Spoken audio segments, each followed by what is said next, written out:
manifestation of Brahma. And Brahma is manifesting from the Lord's body. And in this section, chapter 8, there's a beautiful darshan of Lord Garbhodakshai Vishnu. That darshan is given by the Lord to Brahmaji, where Brahmaji tried to understand him.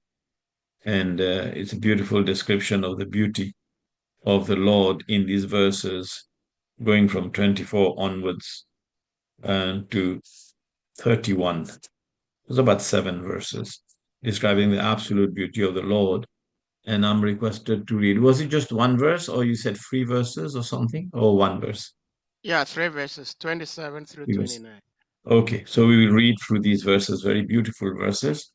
And it's the description of Lord Vishnu, Garbhodakshai Vishnu, his beauty. And we will start with the text 27. Om Namo Bhagavate Vasudevaya. Om Namo Bhagavate Vasudevaya. Om Namo Bhagavate Vasudevaya. Narayanam Namaskrityam Naram Chaiva Narottamam Deving Saraswatim Vyasam Tato Jayamudhirayet. Nasta Prayeshva Bhadreshu Nityam Bhagavata Sevaya. Bhagavati Utamashloke Bhakti Bhavati Naishtiki. Grantaraj Srimad Bhagavatam Ki Jai.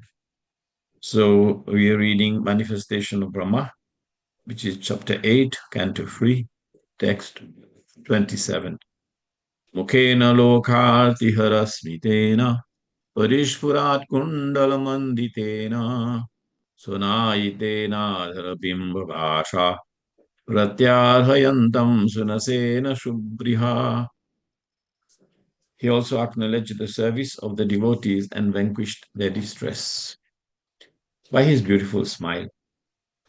The reflection of his face, decorated with earrings, was so pleasing because it dazzled with the rays from his lips and the beauty of his nose and eyebrows.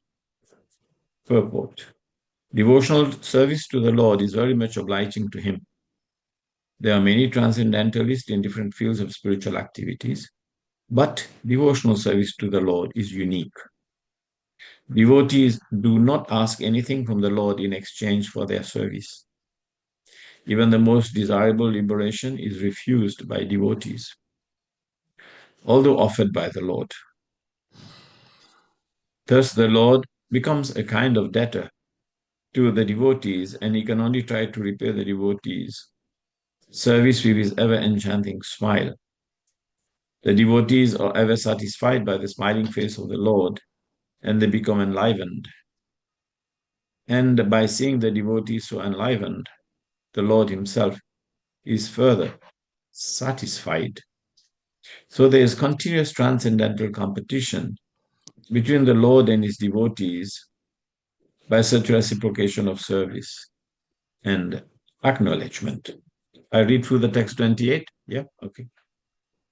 Kadamba kinjal kapishanga vasusa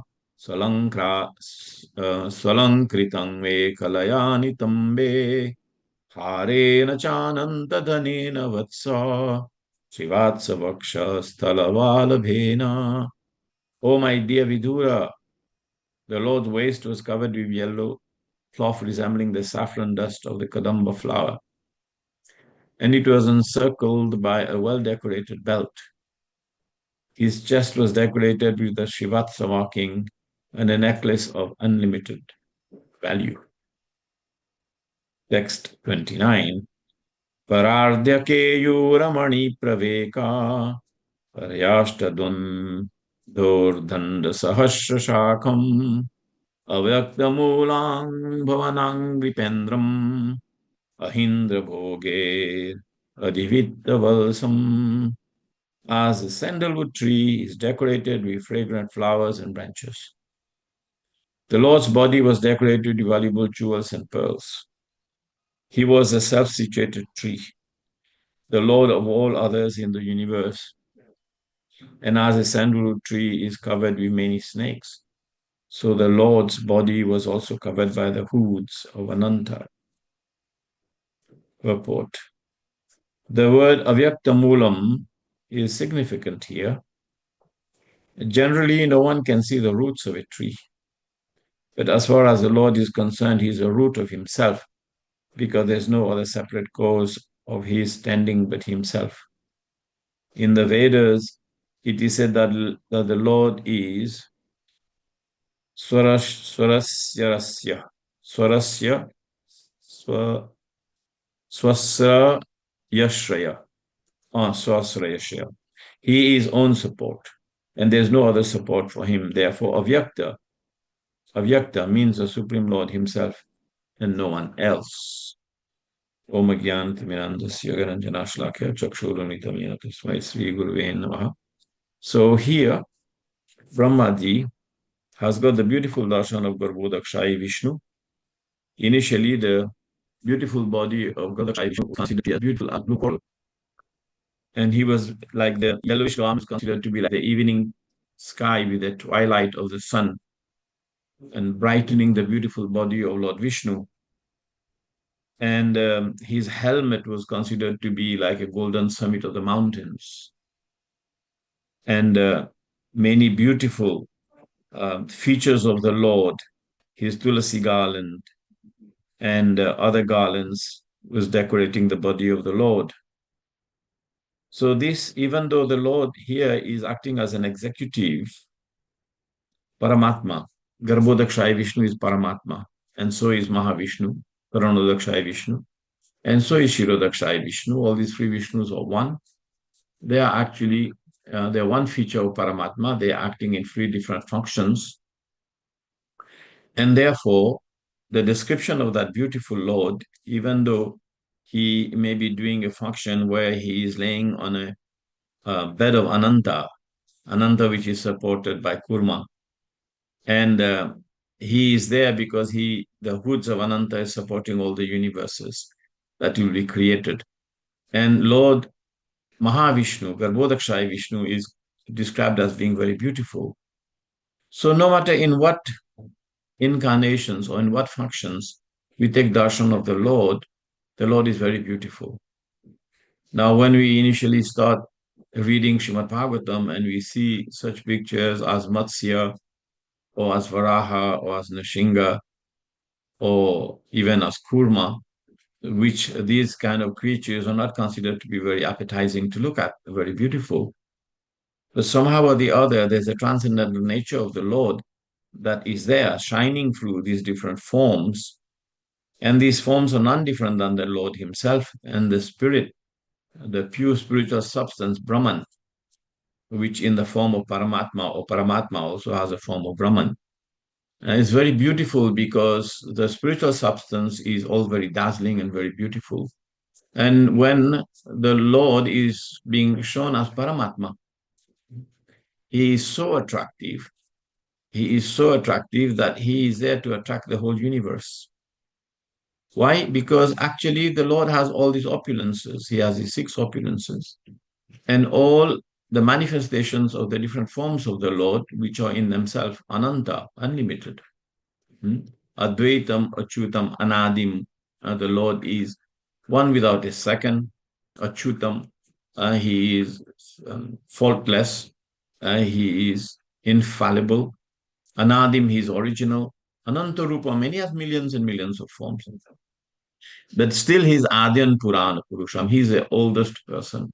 He is the original person. Adyan Purana Purusham. And still the Lord is Navayovanamcha. Even though he's the eldest personality to exist, like it is said in the Chatusloki Bhagavatam, nothing existed but him, and everything manifested from him. And when everything is going to be annihilated, it's going to be only him. It's going to be existing. Right? Evam evasam evagre, text 33.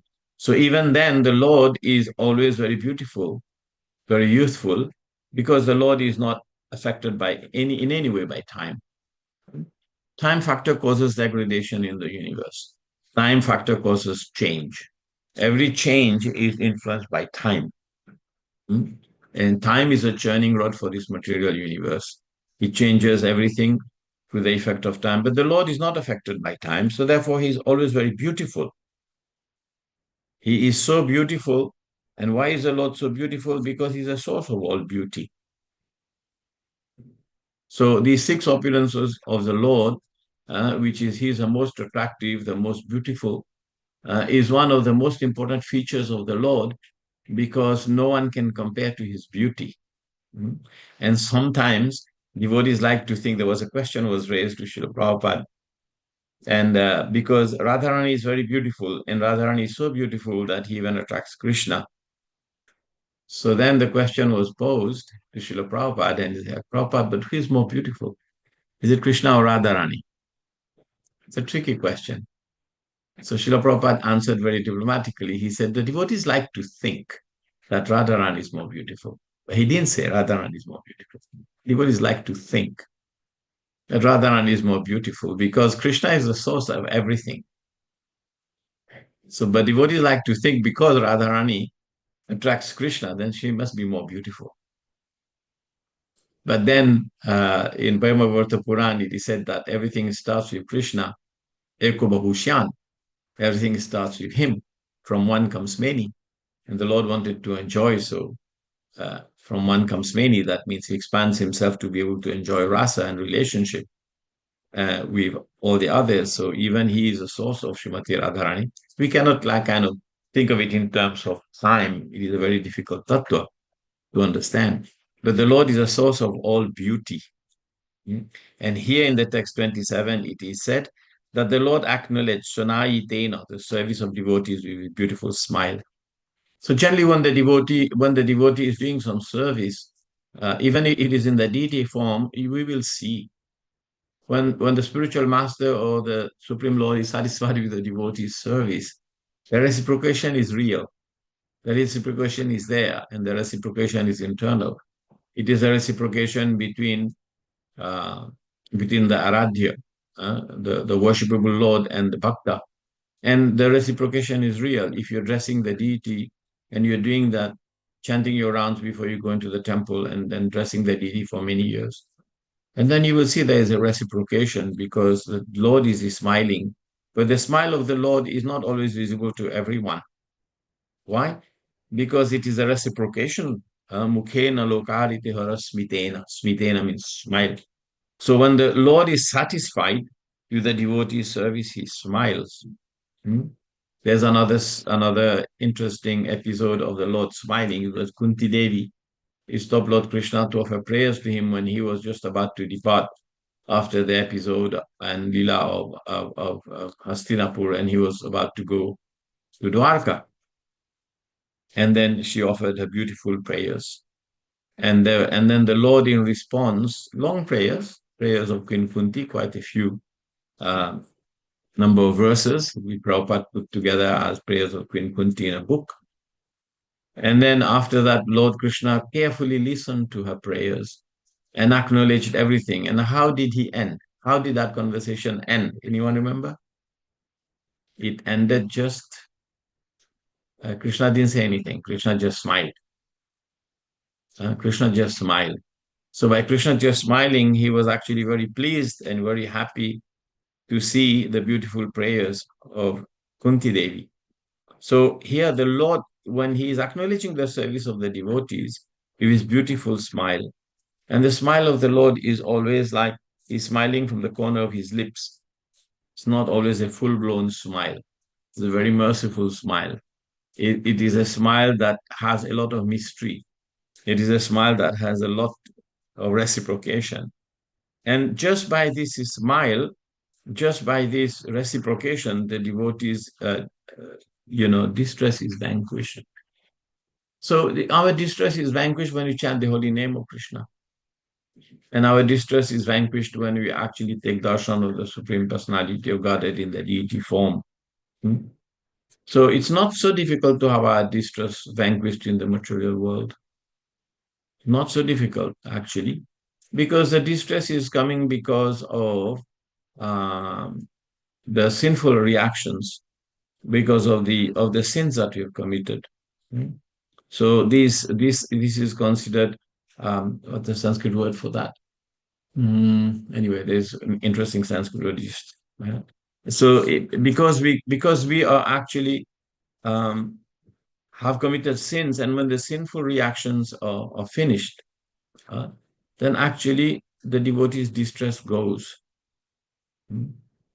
There's a beautiful explanations of how the devotee's distress in the pastimes of Ajamil.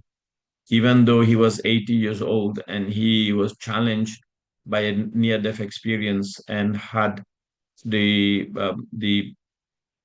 the free, fearsome-looking creatures, agents of Yamaraj trying to take him away. But he had chanted, indicating his son. He had chanted the name of Lord Narayan, but indicating his son. He didn't actually think of the Lord. Prabhupada puts in the purport twice. Helana means he was indicating something else, but he was chanting the name that was connected to Lord Narayan. And immediately, when the Vishnu Dutas came, they released him from the Pasha, from the horde of these Yamadutas, and he felt completely relieved. And when he wanted to speak with the Vishnu Dutas, just like the Lord, if you want to speak to the Lord or you want to have a conversation with the Lord, it requires a high level of spiritual attainment to be able to do that. So the Vishnu Dutas did not actually entertain having to discuss with Ajamil. They just left. They just left. Mhm. So it's like that. Sometimes when you're very, very qualified, and you have another very interesting incident is when the four Kumaras, they went up to the seventh gate of Vaikuntha. And arrived at the seventh gate of Vaikuntha, there was an incident where they saw that the two doorkeepers, Jay and Vijay, were slightly the countenance was slightly agitated, and they made a comment, "Oh, aren't there supposed to be peace always here in Vaikuntha?" And they took it wrongly, and then there was a little bit of cursing and counter cursing. But the Lord arrived very quickly to de-escalate the situation. And then immediately upon seeing, even before seeing the beautiful Lord appear, the four Kumaras had smelled, the whiff or the breeze that carried the aroma of the tulasi mixed with chandan to the lotus feet of the Supreme Lord. And that breeze reached the nostrils of the four Kumaras, Kinjalka Mishra Tulasi Makaranda Vayu, and they were transformed. So anything connected to the quality of the Supreme Personality of Godhead will make a transformation. So we're talking about the smile, we're talking about the beauty, we're talking about things that is connected to the Supreme Lord. And here it is said, the Lord had also fragrant flowers and tulasi and so on and so forth. So the four Kumaras, just by getting the smell of the tulasi and the chandan mixed together with the uh, aroma of the body of the Lord, everything connected together, because it is said the Kinjalka Mishra Tulasi Makaranda Vayu. The breeze carried to the nostrils, and they actually experience a transformation of consciousness. So can you imagine? And they were very advanced souls. They were actually, on the topmost level of Brahman realization. They had no attachment for body or any consideration of anything to do with this material world. They were fully situated in Brahman consciousness. But the Lord had brought them there because the Lord wanted them to experience the high atmosphere of Vaikuntha. The Lord had brought them there because, so they were already in Ananda, but they experienced a Paramananda, a superior Ananda, a superior bliss, and they thought, what is this? They thought that the happiness, the joy of Ananda is the topmost. But once they crossed the sixth, the fifth, the first, second, third, fourth, up to the sixth gate of Vaikuntha, they started experiencing something strangely higher than they were used to in their topmost level of spiritual realization as Brahmavadis, as Gyanis.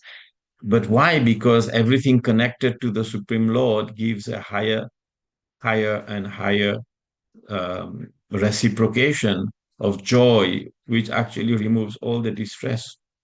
So in the material world, our distress is because of the modes of material nature. We cannot compare to the four boys, the Kumaras who reach Vaikuntha. They had a different level of attainment. And that level of devotees, that level of jnanis who become devotees are considered to be the topmost. Krishna explains in the Bhagavad Gita, chapter 7, text 17, Pesam Jnani Nitya Yukta Eka Bhakti Vishishyate. Among all those, the Jnani is considered the topmost because he has no affection for material things. He already know about Brahman and he wants to now get to know about Krishna. So he is considered to be very elevated. Similarly, the same situation applies to Sukadeva Goswami. So these great personalities, these great transcendentalists, they experience Brahman, but the worship of the Supreme Lord and the darshan of the Supreme Lord is still higher than Brahman. Mhm. And therefore, even those who are Atmarama, eh, even those who are fully engrossed in self-realization, having reached transcendence, they are attracted by the qualities of the Supreme Personality of Godhead, which is explained by Lord Chaitanya in the Atmarama verse. Atmaramascha munnayor nirgante api uruprume kurvantim ahetukim bhaktim itambuto guno hari. Even those who have attained high level of self-realization and they're perfectly peaceful and experience ananda in Brahman, even they are attracted to the devotional service of the Lord because their mind are agitated by the qualities linked, by the qualities connected to the Supreme Lord. So the beauty of the Supreme Lord is one thing. The whole countenance of the smile of the Supreme Lord is another thing. And then the different ornaments that are there trying to beautify the Supreme Lord.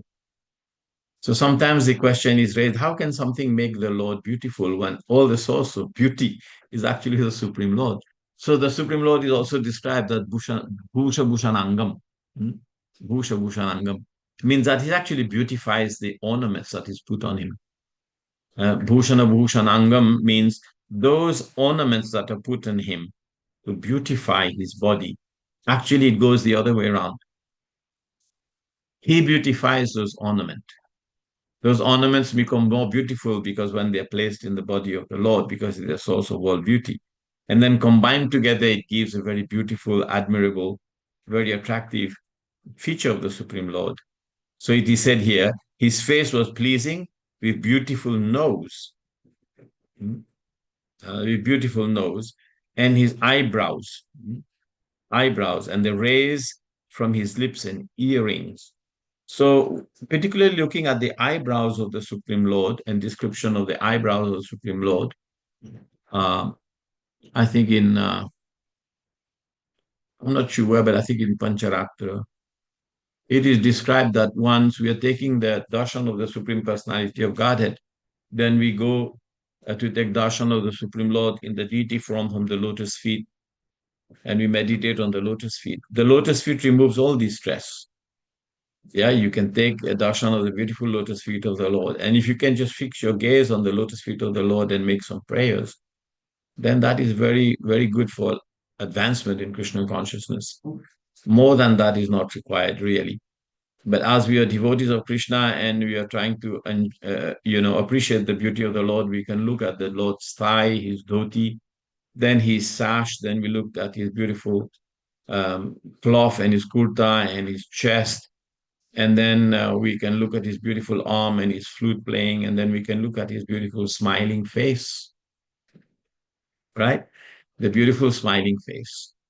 But on that beautiful smiling face, which is described in Srimad Bhagavatam as being the middle chapters of the 10th canto, I think, chapters 29 to 33, or yeah, is called Pancharasa Adhyayi. The 5 verses describing Rasa Lila is actually the beautiful smiling face of the Lord. But the eyebrows of the Lord, it is said that once you look at the eyebrows of the Lord and you meditate on that, it actually takes away sex desire. If you meditate on the eyebrows of the Lord, it takes away sex desire. And it's something that we can try. And, we can take darshan of the Supreme Lord and we look at his beautiful eyebrows and the rays from his lips. Huh? If you look at his lips, then they said that it takes away envy, and so on. So, and the Lord is wearing beautiful uh, kundala earrings. Generally, the earrings of the Lord are described as made of shark-shaped earring. Hmm. Actually, it is made of an animal that doesn't exist anymore. It is like an animal which is like a shark, like a crocodile with a human face, Makaranda. So it's described like that in some other places. So the beautiful face of the Lord, with all this description, is actually what hopefully, as we progress in Krishna consciousness, we can always be in contact with in our meditation, in our dhyana, onto the beautiful lotus face of the Lord. Mukhena lokhartahara smitena, parishpura kundala manditena, sunayite nadhara bimba bhasha, pratyaharatam sunanena subriva. And the next verse now describe the yellow cloth. The Lord is always wearing yellow cloth. Now, whether it is Lord Krishna or whether it is Lord Vishnu, a description is always he's wearing yellow cloth, which resemble the saffron dust of Kadamba tree. And his waist is always encircled by a well-decorated belt, which is like, in deity parlance, we call it a shash. Devotees put different shash. Like they tie two different, sometimes it is twirled together, sometimes it is braided together, and sometimes it is actually a beautiful belt that you get or you make in the deity room, and then you tie it to the waist of the Lord just above his dhoti, and then you put the kurta on and so on. So the Lord always has this well decorated belt,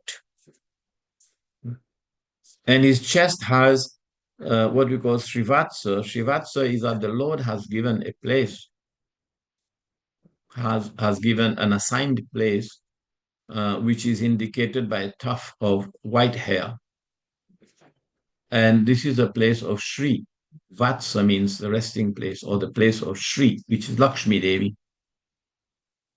Now, Lakshmi Devi generally is always at the lotus feet of the Supreme Personality of Godhead. Lakshmi Devi is always massaging the lotus feet of the Lord, but to indicate that Lakshmi Devi is his consort, then that place is given symbolically. But interestingly, Lord Vishnu has a relationship with Lakshmi which resembles more Dasya than that Madhurya, that conjugal, even though she is considered consort.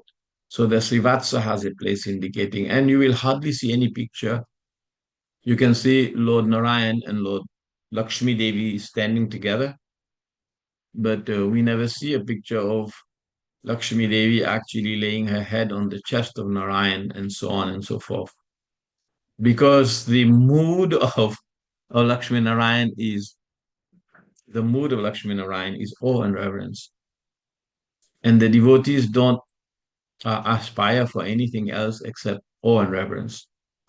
So in Vaikuntha, the worship of Lord Vishnu is done with in the Shantaras. In the Shantaras means in the mode of neutrality. In the mode of neutrality, generally a person has great appreciation for the Supreme Lord. Great appreciation for the Supreme Lord. Like, for example, is a person is completely transcendental and he has no attraction for the service of the Lord, but he thinks the Lord is so great, so wonderful, so brilliant. And, just appreciating the Lord, his greatness, and so on and so forth. And that is an indication of Shantaras.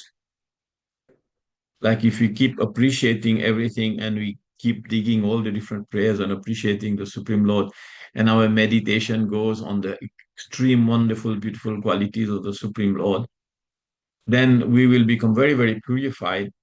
And if our meditation on the beauty, on the grandeur, on the exquisite nature, on the kindness, on the different wonderful qualities of the Supreme Lord, then we will end up in neutral sakyaras, but without a desire for seva.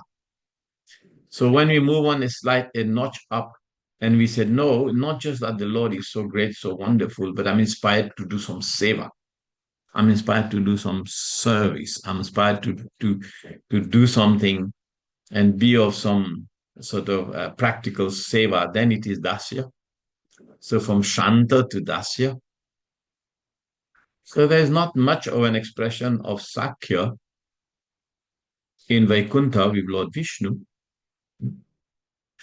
Yesterday, I was giving second canto, last section, and Lord Brahma had darshan with Lord Vishnu. This is the second time the description of the darshan of Lord Brahma with Lord Vishnu is there. And then it is said that Lord Vishnu came down and the Lord shook hands with Brahma and shook hands with Lord Brahma.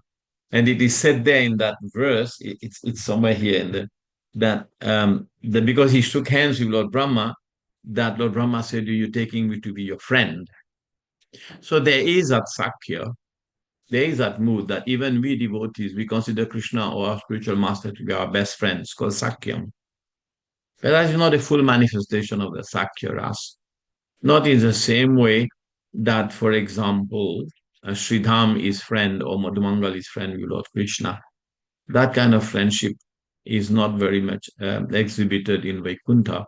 So even though Lord Brahma and Lord Vishnu came down and he shook hands, like he's trying to encourage him, he shook hands with him. And he said, "You go ahead, everything that you need for creation is being given." So I'm just meditating on this. I'm just speaking from whatever I'm recollecting in my heart. So then, there is a kind of Sakya, there is a kind of friendship with the Lord, but it is called Artha Sakya. It is some friendship. Certain personalities have some friendship with the Lord, but it is in awe and reverence. Like sometimes you have a senior friend, and we may have a senior, may have a devotee whom we are very close to, but because of maybe the status or the seniority of the devotee, we do not dare to be too friendly. But we consider him to be our friend. But we wouldn't go as far as putting our hands on his shoulder or treating him with too much familiarity and so on and so forth. Right? I gave you one example of that. One example of that is a friendship between Krishna and Yudhishthira Maharaj. Now, Yudhishthira Maharaj is senior to Krishna in his age and his status in the Leela. Of course, that's in the Leela. And therefore, every time Lord Krishna has to speak in front of Yudhishthira Maharaj, he will ask permission. And he will address Yudhishthira Maharaj as Maharaj. And he will speak very soberly, and he will speak. But then they have a Sakya Ras. They have a kind of friendship because they're cousin brothers, so to speak. But with Bhima and Arjuna, they're of the same age. So therefore, there's a familiarity. They sit together, they play together, they go out together, they do things together. And similarly, the other relationship which Krishna has with Nakul and Sahadev is slightly different. Nakul and Sahadev being junior to Krishna, there has also friendship there, but the friendship is more reverential. The other way around. With Yudhishthira Maharaj, it is Krishna has more reverential relationship with Krishna. So this is called Sakya, but with all reverence. Yeah, it's called Ardha Sakya. So that kind of relationship is there with the Supreme Lord, Lord Vishnu. So Lakshmi Devi, even though she has Srivatsa, which is an indication of a place on the chest of Lord Vishnu, Lakshmi Devi is always seen massaging the lotus feet of the Lord. So these things are very complicated to understand. So that was the text 28. Let me read a little bit of that. There's no purport in there. Yeah. So here this description is also being given by Maitreya to Vidura, which is a very long sambad in Srimad Bhagavatam. It goes on for many, many, many, many pages, many, many cantos up to the fourth canto, this discussion between Vidura and Maitreya. And he says, "Oh, my dear Vidura, the Lord's waist was covered with yellow cloth resembling the saffron dust of the kadamba flower and was encircled by a well-decorated belt. His chest was decorated with Shivatsa marking and the necklace of unlimited value." So Krishna has a necklace of unlimited value. And that's the description. Now in text 29, it's beautiful verse, and it is said, "Praradya ke yuramani praveka." Yeah. Paryardhake Yuramani Praveka Paryash. No, I'm not. Yeah. 26, 27, 28. 27, 28, no? Yeah. Okay. So, yeah, 29 said, yeah, a sandalwood tree is decorated with fragrant flowers and branches. So the Lord's body was decorated with valuable jewels and pearls. So a sandalwood tree is considered a very valuable tree. So example is given of that tree. And the Lord's body was similarly decorated with valuable jewels and pearls. He was a self-situated tree. So the Lord is not dependent, even though the example of given as a tree, the tree has roots, and the roots are fed. Uh, the roots are used to feed the tree, so the tree is dependent on the roots, and the roots are anchored in the soil. But the Lord is not such a tree. He is self-situated tree. He is a tree of this creation. He is a tree that everything is suspended onto that tree, and everything rests on that tree. So the Lord of all others in the universe, so everything, he is an independent tree. He doesn't require any adhara. Hmm? He is he is adhara shakti. He is a supporting energy himself. And the Lord of all others in the universe, everything is dependent. So the Lord, Lord Vishnu, Garbhodakshaya Vishnu, Karanodakshaya Vishnu, Ashirodakshaya Vishnu, they are the support of the universe. In what sense they are the support of the universe? Everything is resting on them. The jiva is also sheltered in the Lord.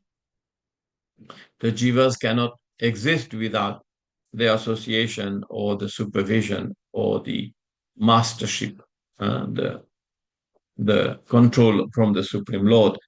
And the jivas can only function in this creation, in this nature, up to the point when they are actually liberated. They have to be accompanied, assisted, supervised, witnessed, and given permission by the Supreme Personality of God. That the jivas cannot act independently themselves in this material creation, being conditioned by the modes of material nature. So the Lord is the facilitator for the actions of the jiva.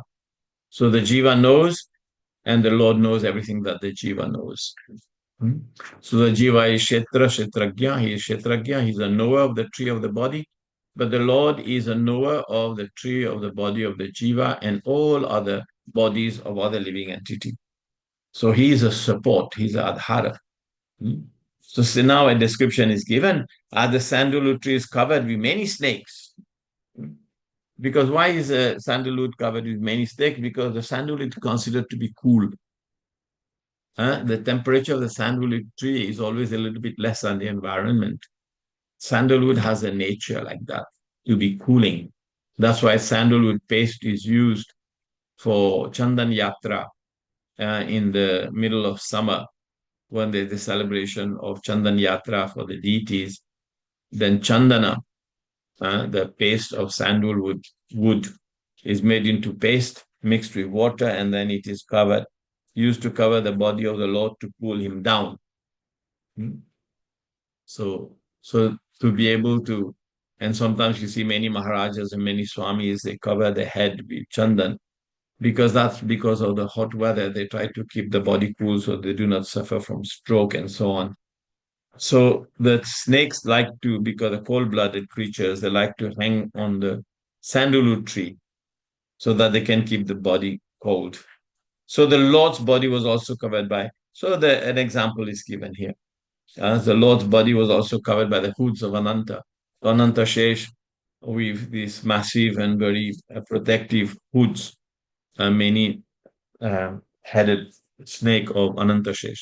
Ananta Shesh is actually an expansion of Lord Balaram, uh, and he is the support of the universe, and he is considered the support of. So that Ananta Shesh is also out of the four Chaturvyuha, is one of the Chaturvyuha Sankarshan.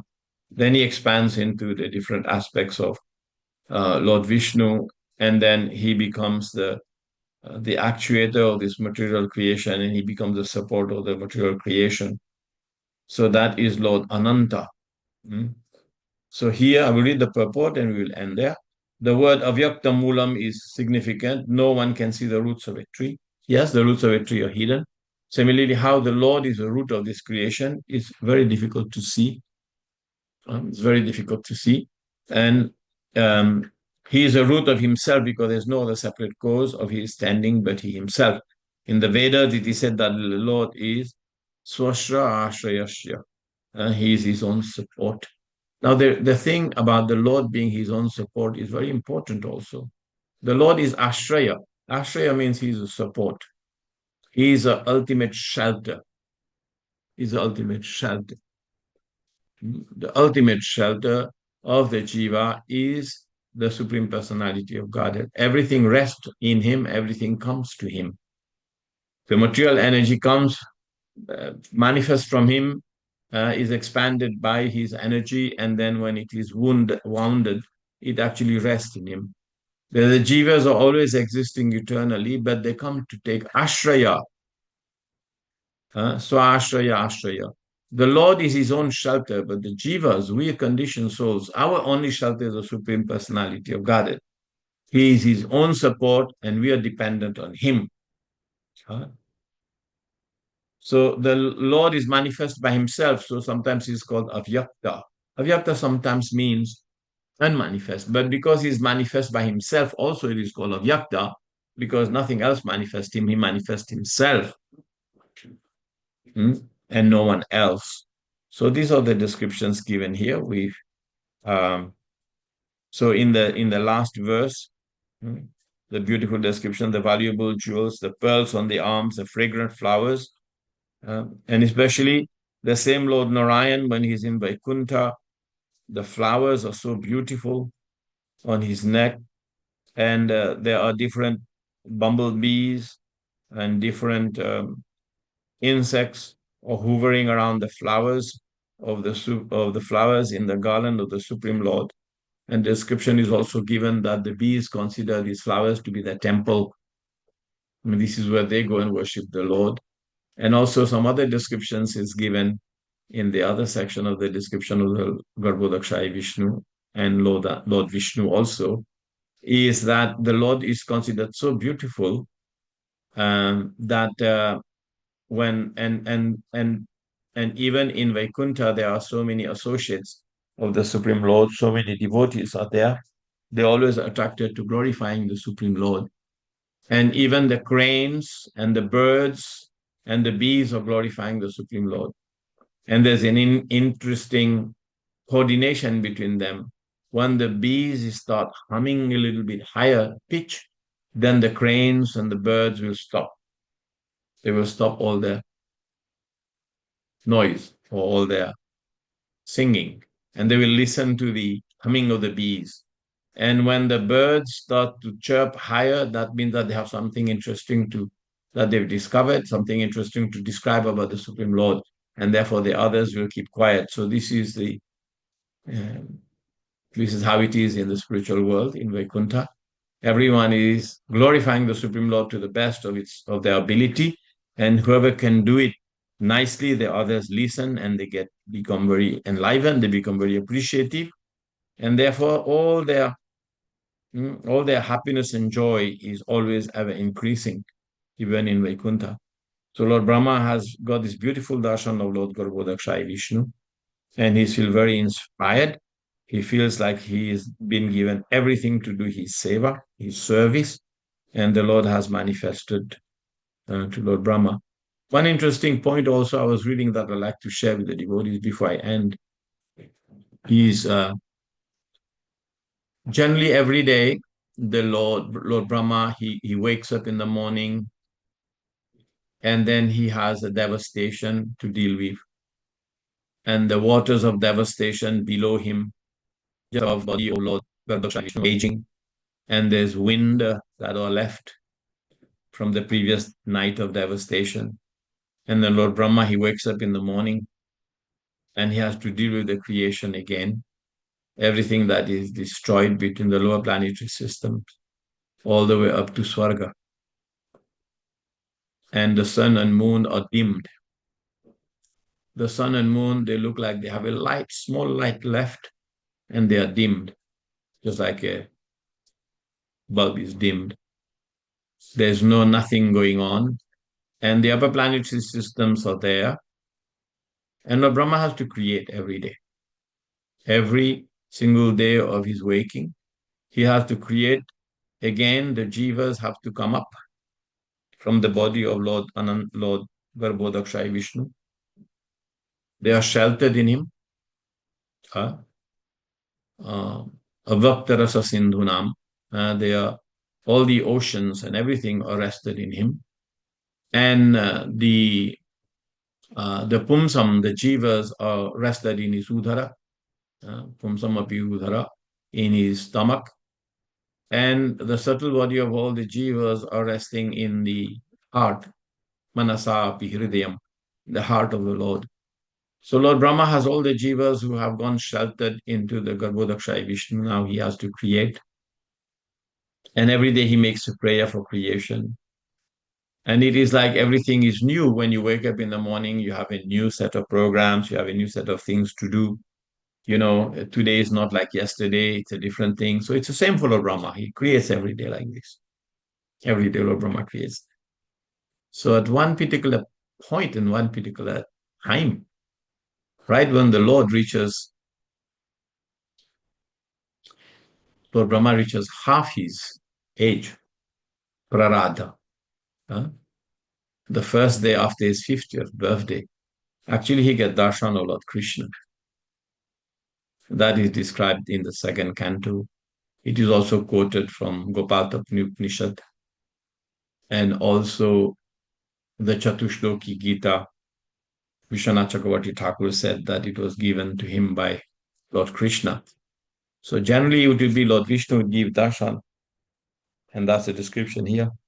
But on the 50th birthday, the next day after his half life, Lord Krishna comes and gives darshan, and then he indicates to him the whole creation, and he indicates to him the darshan of the spiritual world with Maya and everything else, and then he also gives him the Chatushloki, and then he calls upon his son Narad Muni, gives him the Chatushloki. So there is some interesting discussions. Devotees should find out about this more. I haven't. I have some information, but I haven't had time to collate it together. It's very interesting, and the Lord gives him uh, the order to expand this knowledge. Give him the 4 verses of Chatushloki, which is in the 9th chapter, uh, text 32, 33, 34, 35. And then the Lord is inspired to indicate this beautiful uh, um, explanation to Lord Brahma. And then Lord Brahma, he gets the association. And then that's where he gets inspired. And then this is also explained in Brahma Samhita, I think the last verse 62 or something. The references are there, I have to look them. And then he goes on and writes Brahma Samhita describing how the Lord was very nice to him. So sometimes when you're reading this, you're thinking, is it Lord Vishnu or is it Lord Krishna? Mostly it is Lord Vishnu. But that one time it is Lord Krishna who comes. And the description is the Lord gives him darshan in Gopavesh in the form of a cowherd boy. And that's why you see the picture of Lord Krishna playing the flute and Lord Brahma, and then the Brahma Samhita and so on and so forth. So that's an interesting point. I end there. Hare Krishna. Srila Prabhupada ki jai, Gaura Bhaktavinda ki jai. Thank you, Prabhu, for listening. Hare Krishna. Hmm. Hare Krishna. Thank you so much, Prabhuji, for this wonderful sharing. Of course, as always, um, we have It's some beautiful. announce. Yeah, we have some announcement to make, but Yes. before we go into the announcement, uh, if devotees have questions, comments, reflections, please you may raise your physical hand or your virtual hand, and you'll be asked to unmute to ask your question or share your Hare Krishna. reflections. Yes, and you can also make comments in this description or your realizations about this beautiful Lord. You can share. It's very enlivening. Please do. We will hear also. There's many senior devotees here. We like to hear from them. Yeah.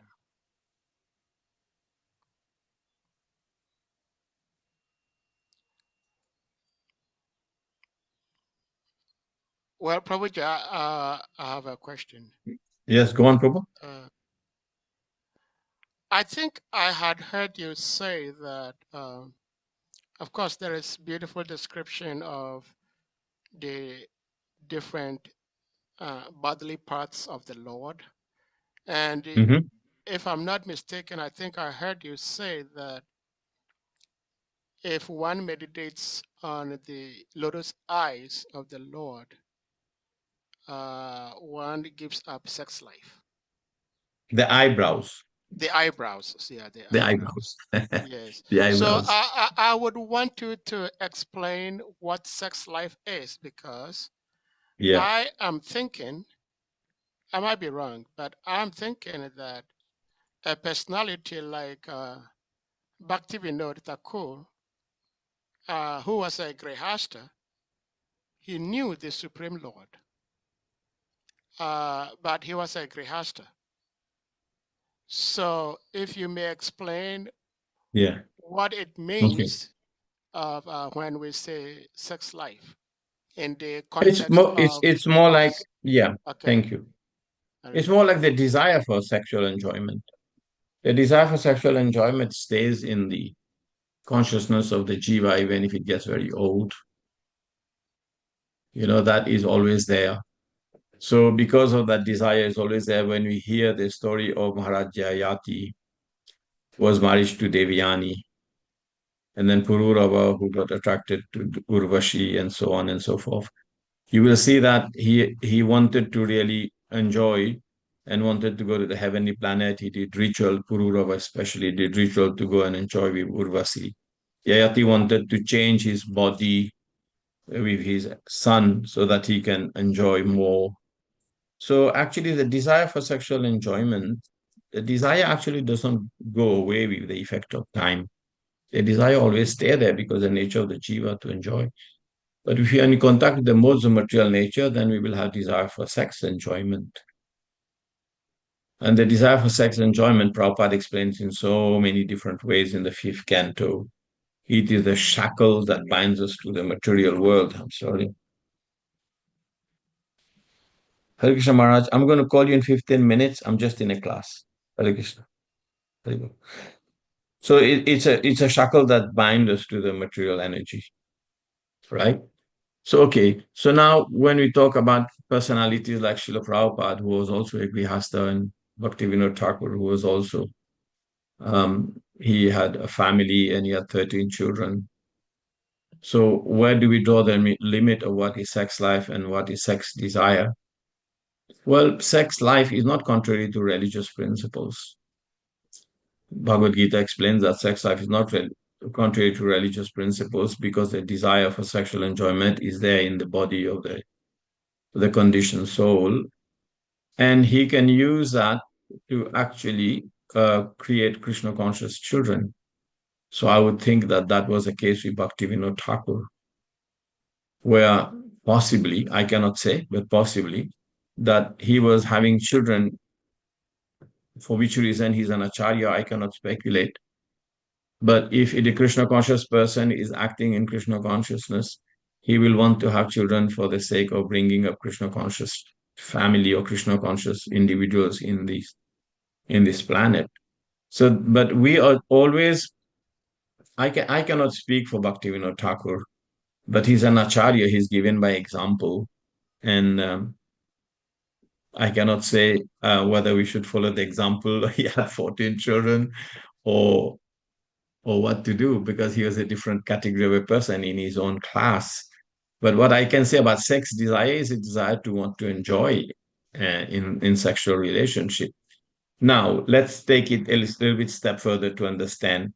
When you read about the descriptions of Vaikuntha and the description of Lord Narayan with his associates, you will also hear that there are couples in Vaikuntha and there are consorts in Vaikuntha. And then they're always so enamored by glorification and service to the Supreme Personality of Godhead. So even their consort and their couples, they do not engage in sex life. So these things are very hard for us to imagine, Prabhu. These things are very hard for us to imagine, being conditioned soul. And you can read that description. I'm not sure exactly where, but the couples are there described. Third canto itself. And therefore, we wonder, but there is no sex life, Prabhupada said. There's no birth in the Vaikuntha. So, how do you relate to that? Because their desire and their joy that they experience in the service of the Supreme Lord is so much more higher that the attachment or the attraction to sexual desire, to fulfilling sexual desire, is practically nullified. So that those are the things I can observe and I can make point and I can explain that if we now can we come to that level? Technically, theoretically, yes, we should. Are we on that level? That's for an individual to say, right? Is it that we don't have sexual desire? Possibly that difficult to say we don't have sexual desire, but do we actually indulge in the sexual desire? Some do, some don't. So depending on our consciousness, we if we are very happy in Krishna consciousness and we are very dedicated to following the order of our spiritual master, following the four whatever regulatory principles and so on and so forth, then we will not engage in activities that harm our spiritual life. But if you want to bring Krishna conscious children, sex life is not considered contrary to spiritual life. So if you take all of this together, you can form an idea, but these things are not very definitive to understand. Yeah. Even what is considered um, a regulatory principle. I recall one dialogue between Srila Prabhupada and one devotee said to Srila Prabhupada when he asked the Grihasthas to get married, he said, Prabhupada, they're not following the regulatory principles. And Prabhupada did not pay much attention to that comment. And then he brought up and he said, Prabhupada, I don't think that they're following. Prabhupada said, why do you think I asked them to get married?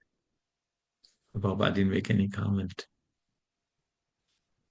So these things, yeah, it gives a lot of food for thought, isn't it? Yeah. It gives a lot of food for thought. Yeah. And other common Prabhupads or some acharyas have said that if there is some level of sex life in between the couples, it's not considered to be very sinful. It's not considered. Things like that I've heard, we have discussed in our courses and classes with seniors, like, but going outside the marriage can be considered very painful or very, not very good thing to do. But within the marriage, if there is some intimacy and relationship, it's not considered to such a big deal.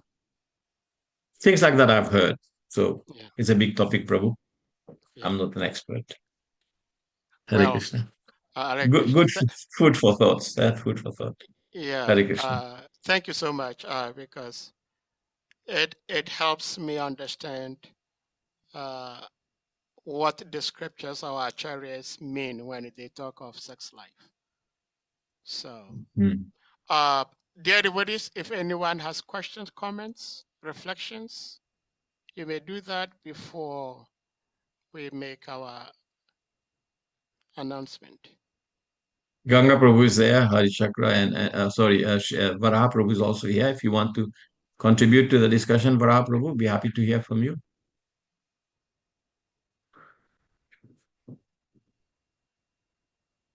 You're still looking young, younger than I am.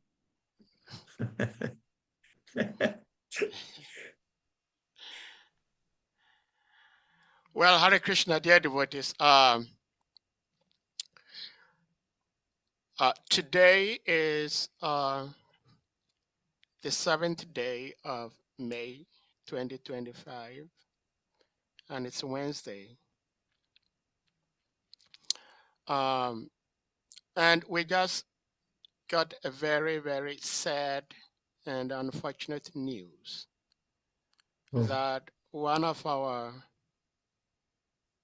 uh, beloved brothers left his body this morning in oh, Ghana, Accra. And this is Pavitra Prabhu. oh. Everybody knows Pavitra Prabhu because He was in Takoradi or Sunyani, yeah? yeah, he was in both places. He was in Takrady, he was in Sunyani. Throughout his devotional life, over close to 40 years in devotional service, he knew just one thing: serving Guru and Krishna. And he did that so perfectly in book distribution and Harinam and friendliness. So we would like to humbly ask all the devotees to pay a silence of 15 seconds. 15 seconds while we celebrate the glorious life of our departed brother, His Grace Pavitra Prabhu. 15 seconds. And after that, after the 15 seconds silence, we will chant Hare Krishna Mahamantra, just one round, and then we'll continue. Hare Krishna.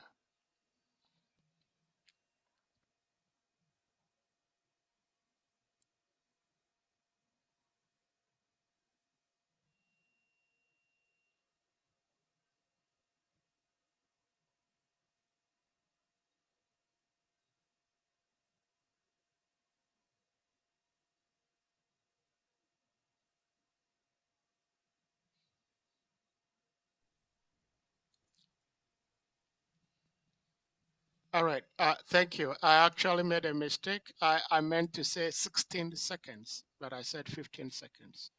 So we paid a silence of 16 seconds, representing 16 rounds of Hare Krishna Mahamantra. Where was he, Prabhu? Where was he? In Media, Accra. So the silence is done. So we humbly requesting devotees, you may all unmute and we chant just one round of Hare Krishna Mahamantra, please. Hare Krishna, Hare Krishna, Hare Krishna, Krishna Krishna Krishna, Krishna, Hare Hare Krishna Hare, Hare, Hare Hare, Hare Hare Hare Rama, Rama, Rama, Hare Hare Rama, Rama, Rama Rama Rama, Rama, Hare Hare Hare Hare, Hare. Hare. Hare Krishna. Grace Adita Krishna Prabhu ki Jai. Jai, Pavitra Prabhupada ki Prabhu Jai. ki Anta jai. koti I vinande. Jai, remember him so well. Gora pi vinande. Hare I Bo. remember him so well. He was, I stayed in his temple and I met